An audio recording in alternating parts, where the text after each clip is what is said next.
आलमी शोहरत याफ्ता खातून पहलवान विनेश फोगाट और उनके साथी मर्द पहलवान बजरंग पूनिया ने कांग्रेस में शमूलियत अख्तियार कर ली।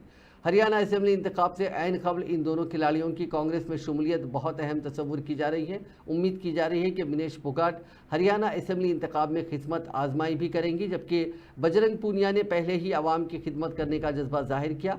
आज एक प्रेस कॉन्फ्रेंस के दौरान कांग्रेस जनरल सेक्रेटरी केसी वेणुगोपाल ने दोनों खिलाड़ियों को पार्टी में शामिल किया। सबसे पहले तो मैं पूरे देशवासियों का बहुत बहुत धन्यवाद कहना चाहती हूँ, आप मीडिया पर्सन्स का भी, क्योंकि आप लोग ही हम लोगों को इतना through out the journey wrestling में आपने सपोर्ट किया है। तो मैं उम्मीद करती हूँ कि मैं आपकी उम्मीदों पे खरा उतरूँ बिल्कुल। और कांग्रेस पार्टी का मैं बहुत बहुत धन्यवाद करती हूँ, क्योंकि जब बोलते हैं ना कि बुरे टाइम में पता लगता है कि अपना कौन है। जब हम रोड पे घसीटे, हमें विनेश ने बताया कि बुरे समय में हमारे साथ खड़े हुए, जो आज बीजेपी की आईटी सेल बोल रही है कि इनका मकसद तो सिर्फ राजनीति करना था।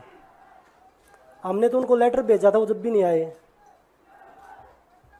हमने तो बीजेपी के जो सांसद थी, जितनी भी महिला सांसद थी, उनके घर पे लेटर दिया था, वो फिर भी उन बच्चियों के साथ नहीं खड़े हो पाए।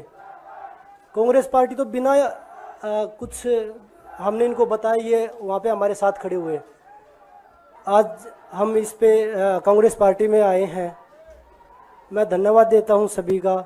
हम अपनी पूरी मेहनत, जितनी हमने कुश्ती में मेहनत की है, जितनी हमें किसान आंदोलन में मेहनत करी है, जितना अग्निपथ योजना के टाइम पे मेहनत करी है और बेटियों के आंदोलन में मेहनत करी है, ऐसे ही मेहनत करेंगे और कांग्रेस पार्टी को भी मजबूत करेंगे।